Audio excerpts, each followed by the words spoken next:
Ta série est sur le point de revenir mais tu ne te rappelles pas des saisons précédentes? Tu as la flemme ou juste pas le temps? Bienvenue sur le récap série film et aujourd'hui c'est Doctor Who saison 1. Alors, accroche-toi bien, c'est parti. Tout commence avec Rose Tyler, cette jeune londonienne qui vit une vie des plus ordinaires.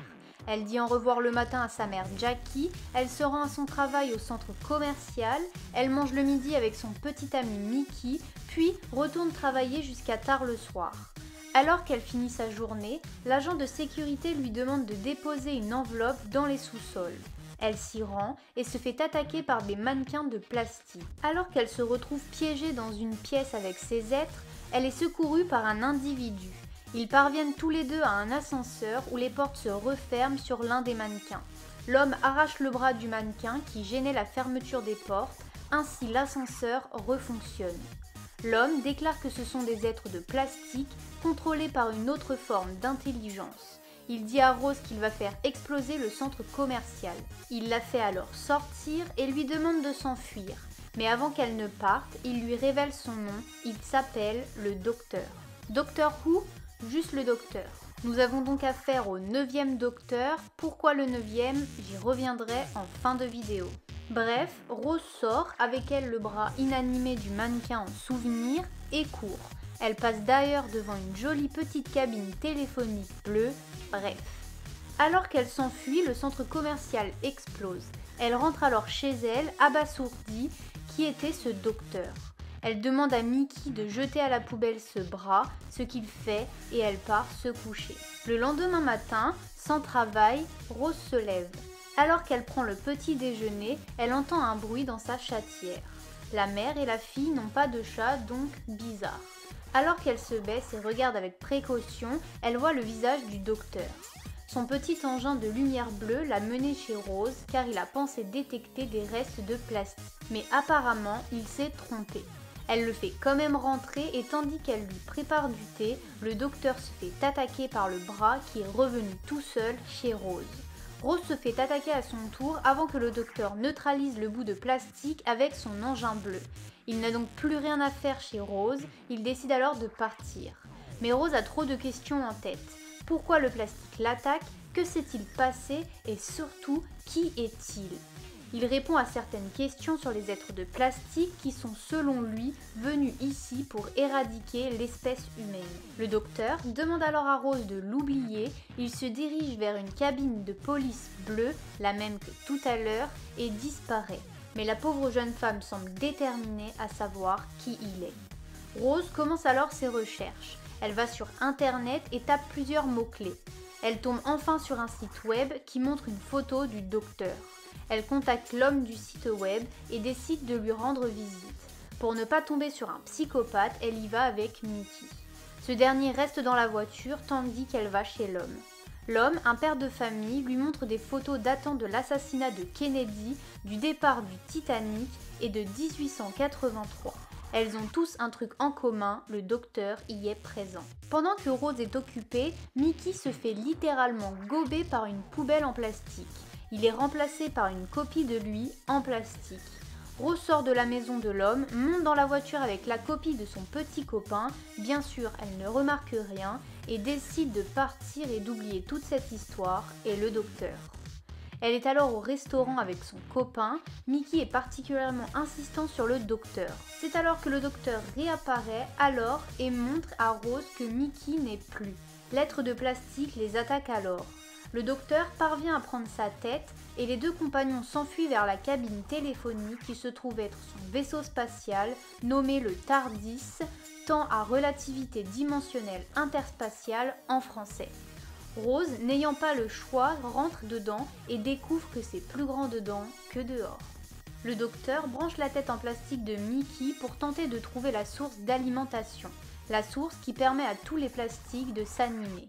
Il montre à Rose une fiole possédant un liquide capable de neutraliser le monstre. Ils trouvent la source qui n'est rien d'autre que la grande roue de Londres. Ils parviennent tous les deux jusqu'à l'extraterrestre appelé la conscience de Nesten qui cause tout ça.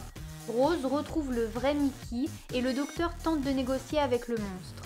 Cependant, il découvre la fiole qu'a le docteur sur lui et ça lui plaît pas. Il pète un câble et enclenche son plan d'anéantir les humains. C'est alors que le plastique s'anime dans tout Londres. Mais Rose saute au secours du docteur, pris au piège par 2 mannequins.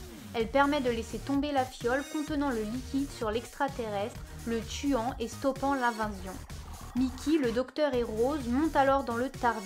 Ils sont déposés alors un peu plus loin. C'est alors que le docteur propose à Rose de le rejoindre dans ses aventures.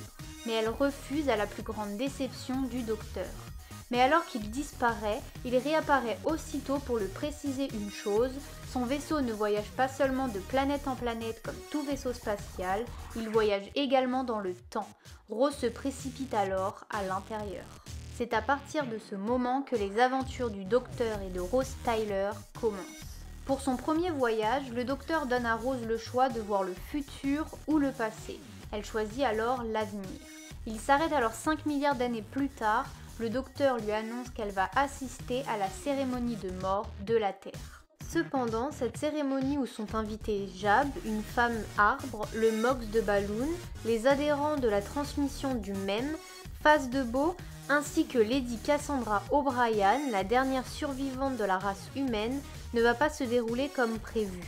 En effet, ils sont attaqués par des petites araignées métalliques amenées par les adhérents de la transmission du MEM. Mais ces derniers sont eux-mêmes des pantins, le vrai responsable n'est autre que Cassandra, la dernière humaine, tout ça pour endommager le vaisseau et demander des dommages et intérêts. Donc oui, tout ça pour de l'argent. Bref, le docteur la démasque. Elle parvient tout de même à s'échapper en se téléportant et laisse le vaisseau sans dessus-dessous au docteur et aux autres passagers. Avec l'aide de Jab, il remet tout en marche, mais cette dernière meurt se sacrifiant pour sauver tout le monde. Il parvient à faire revenir Cassandra et elle meurt déshydratée. En ramenant Rose chez elle, il lui apprend que la planète où il est né n'existe plus à cause d'une guerre. Il est un Time Lord, un seigneur du temps, et il est le dernier de son espèce. Après avoir montré à Rose l'avenir, le docteur décide de lui montrer le passé. Ils arrivent alors à Cardiff au Noël de 1869 et y rencontrent Charles Dickens. Mais non loin de là, dans une morgue, d'étranges phénomènes se produisent. Les morts se relèvent et continuent d'agir comme s'ils étaient encore en vie. Une vieille femme, morte depuis quelques jours, se relève et assiste comme elle l'avait prévu à la lecture du conte célèbre de Noël de Charles Dickens. Le docteur et Rose la repèrent et leur enquête commence. Ils se rendent alors compte que ce qui possède les corps sont des extraterrestres qui ne possèdent plus de corps physiques. Ils sont maintenant faits de gaz. Par-delà la servante de la morgue, Gwyneth, qui possède le don de médium, les Gels demandent à ce qu'on leur offre les quelques corps situés dans la morgue pour reprendre une forme physique. Alors que Gwyneth ouvre le portail entre les deux mondes, les Gels arrivent et révèlent leur réel plan: exterminer la race humaine et prendre possession de tous les corps. Le docteur et Rose sont pris au piège, Dickens décide d'ouvrir le gaz, ce qui aspire les extraterrestres des corps. Les 3 individus s'échappent alors que Gwyneth, déjà condamnée, décide de faire brûler la morgue, refermant la faille et empêchant ainsi aux Gels de mener à bien leur ascension. Le docteur et Rose disent au revoir à Dickens et filent. Après ses premiers voyages, Rose éprouve le besoin de retrouver sa mère Jackie et son petit ami Mickey. Le docteur pose le TARDIS 12 heures après leur départ, mais se trompe dans les coordonnées et atterrit 12 mois après. La mère de Rose est morte d'inquiétude depuis 1 an et la vie de Mickey a été presque détruite car il est soupçonné d'avoir enlevé Rose. De plus, à leur arrivée, alors qu'ils discutent tranquilles de l'âge du docteur, 900 ans, un immense vaisseau spatial atterrit en catastrophe sur la Tamise, détruisant au passage une partie de Big Ben. La panique règne tandis que le Premier ministre est introuvable. On découvre alors que le crash n'était qu'un leurre, les extraterrestres étant déjà présents sur Terre et infiltrés. On peut voir, avec Harriet Jones députée, qu'ils tuent des personnes et volent leur corps pour rentrer tranquille dedans. Alors que Jackie apprend que le docteur est lui-même un alien, elle décide de le dénoncer aux autorités. Entendant les mots docteur et TARDIS, l'État sait à qui ils ont affaire. Le docteur voyageant beaucoup sur Terre, il est connu des services, notamment du service URNU, Unité de renseignement des Nations Unies. Il est alors considéré comme expert pour gérer la crise qui menace. Le docteur se retrouve enfermé, sans Rose, dans une salle remplie d'experts. Cette situation profite aux extraterrestres. Ils tuent tous les experts mais ne parviennent pas à tuer le docteur. Le docteur se retrouve contraint de s'enfuir quand les imposteurs tentent de lui faire porter le chapeau pour la mort des experts. Les Slitheen, comme s'appelle la famille d'extraterrestres, contrôlent alors le Royaume-Uni sur le plan politique et militaire. Ils passent alors à la seconde phase de leur plan, déclencher la Troisième Guerre mondiale. Le docteur, Rose et Harriet Jones sont enfermés dans le bureau du Premier ministre et tentent d'élaborer un plan afin d'éviter le début de la guerre. À l'extérieur, Jackie et Mickey les aident par téléphone et ordinateur interposés. Alors que la famille d'extraterrestres sont à deux doigts de réaliser leur projet, le docteur a une idée, lancer un missile en plein sur le cabinet où se trouvent les extraterrestres. Cependant, Rose, Harriet Jones et lui-même se trouvent dedans. Il demande tout de même à Mickey de déclencher le processus, ils parviennent à se réfugier dans un bunker et le missile frappe le cabinet, tuant la famille d'extraterrestres. Le docteur et Rose atterrissent maintenant en 2012 dans un bunker qui abrite la collection d'objets extraterrestres du très riche Henry Van Staten. L'un de ces objets se révèle être un Dalek, ennemi juré du docteur, encore vivant, que Van Staten torture pour essayer de le faire parler. Le docteur le rencontre et on apprend qu'une guerre a éclaté entre les Daleks et les Time Lords, seigneurs du temps, le peuple du docteur. Ils sont respectivement les derniers êtres de leurs espèces. Le milliardaire enferme donc le docteur afin de l'étudier également. On apprend qu'il possède 2 cœurs. Mais Van Staten n'écoute pas les diverses mises en garde du docteur et le Dalek réussit à se libérer grâce à l'aide involontaire de Rose qui en le touchant lui transmet de son ADN et l'aide donc à se régénérer. Le Dalek tente donc de remonter à la surface pour réaliser ce qu'il sait faire de mieux, détruire et conquérir. Alors que le docteur n'a pas le choix de condamner le sous-sol, Rose ne parvient pas à sortir à temps et se retrouve bloquée avec le Dalek. Cependant, le Dalek ne parvient pas à la tuer à cause du transfert d'ADN. Alors que le Dalek se trouve à 2 pas de la sortie, il se retrouve dans l'incapacité de continuer à cause des sentiments indésirables ressentis, un Dalek ne ressentant aucune émotion. Il révèle alors son véritable visage à Rose, la carapace cache un espèce de poulpe. Il demande alors à Rose de lui ordonner de mourir, ce qu'elle fait à contre-cœur. Le Dalek s'auto-détruit, le docteur et Rose retournent donc au TARDIS avec un invité, le jeune ingénieur de Van Staten, qui rêvait de voir les étoiles. Le jeune ingénieur, Adam Mitchell, arrive avec Rose et le docteur sur le satellite 5 en l'an 200 000. En parlant avec des employés, le docteur découvre que le satellite est hiérarchisé en étages et que les personnes promues à l'étage 500 n'en redescendent jamais. Le satellite n'est en fait pas tenu par des humains, comme tout le monde le pense, mais par un alien. Ce dernier réduit en esclavage les humains. Le docteur et Rose, avec l'aide de Katiga, une humaine de la station, parviennent à tuer l'alien en réchauffant la pièce où il se trouve, ne supportant que la fraîcheur. Ainsi, le monstre est détruit et le docteur laisse les clés de la station à Katiga. Le docteur et Rose déposent Adam à son époque pour avoir fait n'importe quoi durant son séjour, à commencer par s'implanter la technologie de la station afin d'avoir des connaissances illimitées. Ainsi, le docteur repart avec son unique compagnon, Rose. Rose demande alors au docteur de l'emmener sur Terre en 1987, le jour de la mort de son père, Peter Tyler, renversé par une voiture. N'écoutant pas les mises en garde du docteur, elle sauve son père in extremis, créant une déchirure dans le temps. Des créatures monstrueuses profitent de cette déchirure pour s'infiltrer et s'attaquent à toute la population. Le docteur, Rose et ses parents, qui n'est pas le couple idéal que lui avait dépeint sa mère, parviennent jusqu'à une église où ils trouvent refuge. Rose parvient à passer du temps avec son père. Cependant, les monstres menacent encore. Le docteur semble trouver une solution, mais lorsque Rose touche accidentellement la Rose bébé, ceci déclenche un paradoxe et fait apparaître un monstre en plein dans l'église. Le docteur tente de protéger tout le monde, mais le monstre l'emporte. Ainsi, Rose se retrouve avec son père, mais a perdu le docteur. Peter comprend alors qu'il ne devrait pas être vivant et que Rose a changé son destin. Il décide d'y remédier en se jetant sous les roues de la fameuse voiture qui tourne toujours dans la rue. Ainsi, Peter Tyler meurt et permet de réparer la fracture temporelle, ramenant toutes les personnes disparues, y compris le docteur. Rose lui fait ses adieux et part à bord du TARDIS. Alors qu'ils suivent un mystérieux objet, le docteur et Rose atteignent Londres en pleine Seconde Guerre mondiale alors que les bombardements allemands font rage. Alors qu'ils s'aventurent dans les ruelles, un étrange enfant affublé d'un masque à gaz semble les suivre, appelant sa maman. Alors que le docteur part de son côté pour faire des recherches sur l'objet, Rose suit l'enfant. Elle se retrouve alors suspendue dans le vide.